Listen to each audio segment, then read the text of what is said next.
Hi guys, सभी को राधे राधे। तो अभी शाम को 4 बज रहे हैं और मुझे पूरे दिन से वक्त ही नहीं मिला कि मैं वीडियो बना पाऊँ और अपलोड कर पाऊँ, क्योंकि आज सारा दिन मेरा काम में निकल गया। एक्चुअली जब मैं घर से निकली थी ना, तभी फ़ोन स्टार्ट हुए थे, तब से पूरा रास्ता कवर हो गया। ऑफिस में आ गई, फ़ोन ख़त्म नहीं हुए, इतने फ़ोन आ रहे थे और आज मेरा पूरा दिन फ़ोन में निकल गया। मुझे समझ में नहीं आ रहा आज मैंने काम क्या किया है और मैं पूरे दिन मैं बिज़ी रही हूँ। आज मुझे समझ ही नहीं आ रही कि काम ही क्या किया है मैंने। ठीक है, ऐसे होता है कभी कभी तो। और ना मैं मैंने ना, ये हैं इर्द गिर्द कुछ लोग हैं, तो मैंने उन लोगों से बात की तो जाके मुझे ना फैमिली की वैल्यू पता चलेगी। व्हाट इज़ फैमिली, वैल्यू क्या होती है उनकी। हम जब तक छोटे होते हैं ना, मैं अपनी बताती हूँ। मैं जब तक छोटी थी ना, मेरी नानी आम का अचार रखती थी, मुझे नहीं पसंद आता था वो।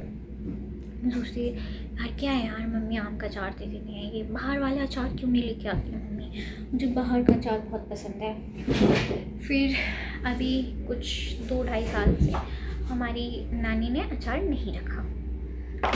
ओके, 1 साल मतलब मेरे भाई की शादी हुआ तो ऐसे बोलते शादी के बाद ऐसे मायके से अचार नहीं लेके आते, ऑल दोस्त थिंग, तो मुझे याद भी नहीं है, जो भी था ठीक है। तो उस वजह से मैंने नहीं खाया। तो अभी हमारी नन्नू आई है हमारे पास, तो वो मैंने उनसे अचार रखवाया। हम लोग आम गाँव से लेके आए और फिर उनसे अचार रखवाया। मैंने उनके हाथ का अचार खाया, अभी 2 दिन पहले ही खाया था। भाई मेरे मन को तृप्ति मिल गई। और जेन्युइन में जिसको बोलते हैं ना तृप्ति मिल जाना, कि लाइक हाँ आपने कुछ टेस्ट किया है, मैंने वो फील किया उस टेस्ट को ना, उस टेस्ट को फील किया। मैंने मेरे को रियलाइज़ हुआ कि एक्चुअली जो मैं बचपन से भाग रही थी उन चीज़ों में, वो चीज़ें गलत थी, ये सही है, टेस्टी है ये। क्योंकि ना जब तक आपको ये चीज़ मिलती रहती है तो आपको उसकी वैल्यू नहीं होती है, और जिस दिन वो चीज़ आपसे छिन जाती है, वो चीज़ आपसे दूर चली जाती है, उस दिन आपको वैल्यू होती है। फिर फ़ोन आ गया, मैं करती हूँ 1 सेकंड, सॉरी फ़ोन आ गया था मेरी टीम मेंबर का, उसको कुछ डिस्कशन करना था तो वो कंप्लीट हो गया। मेरे पास इतने फ़ोन आ जाते हैं ना, कभी कभी मेरा दिमाग चकरा जाता है। दिमाग, मैं बोल रही थी ना आज सुबह से मैं फ़ोन पे ही लगी हूँ, स्टिल मैं फ़ोन पे ही जा रही थी। मेरे को लगा थोड़ा सा रेस्ट होगा, बट नहीं हुआ रेस्ट। कोई बात नहीं, नहीं हुआ तो नहीं हुआ। हाँ, तो पता है यार, आपको जब तक कोई चीज़ मिलती रहती है ना, आपको उसकी कदर नहीं होती है। जिस दिन वो चीज़ आपसे छिन जाती है, देन यू रियलाइज़ कि यार क्या क्या छिन गया। और मैंने कुछ लोग ऐसे देखे हैं कि जिनके पास होता है ना, एक टाइम पे जाके वैल्यू करते हैं वो लोग। लाइक अभी है मेरी फ्रेंड सर्कल में एक लड़की है, उसकी मम्मी की तबीयत बहुत ख़राब है, बहुत ज़्यादा, and literally she was like ये भाड़ में गया सब, मुझे मेरी माँ से ज़्यादा कुछ भी प्यारा नहीं है। तो मुझे वो लड़की बड़ी अच्छी लगी, उसकी ये बात मुझे बहुत अच्छी लगी कि काम वाम सब ठीक है भाई, पहले अपनी मम्मी को देख लेते हैं। तो यार देखो, सब कुछ ठीक है, पैसा गया पैसा कमा लेंगे, लाइफ में ऐसा कुछ है ही नहीं जो हम कर नहीं लेंगे, सब कर लेंगे यार। बट अगर पेरेंट्स लाइफ में नहीं है ना, तो वी आर ज़ीरो।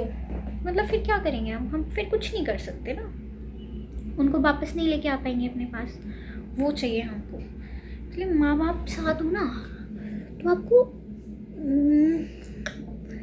रत्ती भर फ़र्क नहीं पड़ता कि कौन साथ है और कौन साथ नहीं है। तो माँ बाप की खुशी ज़्यादा मैटर करती है। मैं दिल से, मेरी ना रिस्पेक्ट बढ़ गई उस लड़की के लिए कि यार कितनी अच्छी लड़की है। बट टचवुड सारे बच्चे ऐसे ही हो तो अच्छा होगा। दूसरा, एक इस बात के उस पर एक शेर याद आया था, मैंने इंस्टाग्राम स्क्रॉल भी कर दी थी मैं उसी समय, तो मुझे वो शेर अभी याद आ गया, मैं सुनाती हूँ कि कुछ घर के मसले भी खा जाते हैं कभी कभी इंसान को, ज़रूरी नहीं मसला हमेशा इश्क मोहब्बत पे हो। कितनी अच्छी लाइन है, नहीं फिर से रिपीट करो मुझे बहुत अच्छी लगी।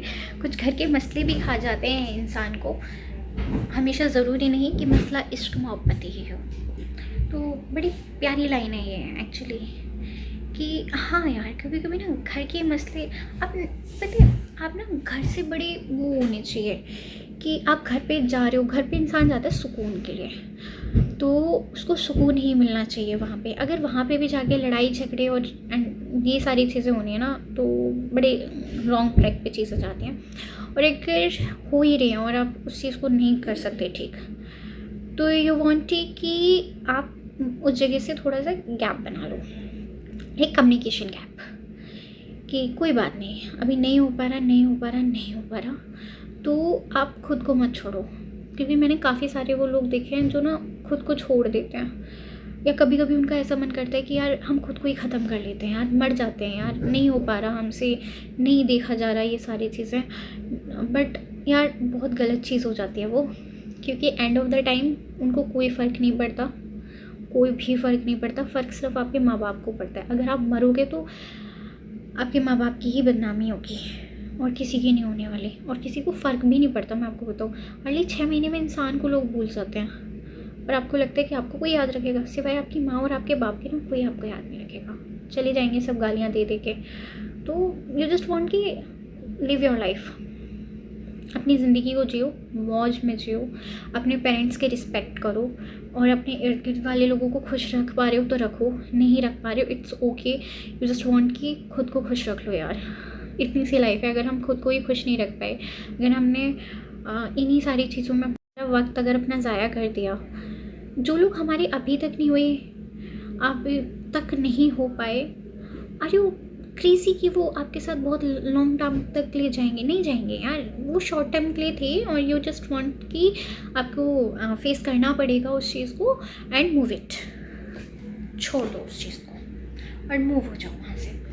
तो just live your life bro, ज़िंदगी है तो आप आगे जा पाओगे। अगर आप ये मसलों को लेके खुद के ऊपर खुद के लिए कुछ गलत स्टैंड कर लोगे, लोग तो चाहते हैं कि आपके साथ गलत हो। एक्चुअली लोग अपनी औकात भी दिखा देते हैं कि लोग किस हद तक गिर सकते हैं। जब उनको ये पता चल जाता है कि आप किसी चीज़ को लेके इतने ज़्यादा पोजेसिव हो, तो लोग उस हद तक गिर सकते हैं कि आपको वो मेंटली टॉर्चर करने में कोई कसर नहीं छोड़ेंगे। जब आपको लोगों की मेंटालिटी और हदों का पता चल जाए ना, यू जस्ट ब्रेक, कट कर दो वहाँ से और गायब हो जाओ कि बस please stop, you just go your way and I go to my way. मैं हमेशा एक लाइन बोलती हूँ कि if you are okay with me तो please come on my way, if you are not okay with me please go to highway. Tata bye bye. तो आपको उनका नहीं समझ आ रहा, उन्हें आपका नहीं समझ आ रहा, तो कट कर दो कनेक्शन, बट खुद को हार्म मत करो, बिकॉज आपकी फैमिली के लिए आप बहुत ज़रूरी हो। क्योंकि कल के दिन जब आपके माँ बाप बूढ़े होंगे ना, तो आप होंगे उनके लिए, वो लोग नहीं आएंगे, आप ही होगे उनके लिए। जब उनकी रिस्पेक्ट की बात आएगी ना, तो आप ही होगी उनकी ज़िम्मेदार, कोई और नहीं होने वाला। तो अपने पेरेंट्स के लिए जियो, सारी चीज़ें कमा सकते हैं, पेरेंट्स नहीं कमा सकते हम दोबारा, इसलिए पेरेंट्स को बहुत बहुत ज़्यादा खुश रखो, प्यार दो, रिस्पेक्ट दो, जितनी वो डिज़र्व करते हैं उससे डबल दो, ठीक है। तो आज के लिए तो बस यही है मेरे पास। तो अब हम लोग चलते हैं बैक टू वर्क। देन फिर मैं एक नाइट में भी अपना एक ब्लॉग, मिनी व्लॉग अपलोड करूँगी। छोटा ही होगा एक्चुअली, पता है कि मिनी व्लॉग अपलोड ही नहीं होते, शॉर्ट्स होते हैं। बट मैं कोशिश करूँगी 3 मिनट्स का ना, तो मैं बताऊँगी कि मैं यहाँ से निकलने के बाद घर पे जाके मैं क्या क्या करती हूँ। मैं अपना रात का जो मेरा रूटीन होगा वो आप लोगों के साथ शेयर करूँगी। तब तक के लिए tata bye bye, good night. Good night नहीं करूँगी सॉरी गुड नाइट नहीं, गुड नाइट मैं रात में करूँगी। तब तक के लिए tata bye bye, take care, ध्यान रखो, अपना ध्यान रखो, अपने माँ बाप का ध्यान रखो, खुश रहो, बहुत ज़्यादा खुश रहो। खुश रहना बहुत ज़्यादा ज़रूरी है, क्योंकि अभी तो हमें नंबर्स के पीछे भागना है ना, बचपन से नंबर्स के पीछे भागते आए और अब नंबर्स के पीछे भागने का जेन्युइन में टाइम है। तो बाय, टाटा, राधे राधे।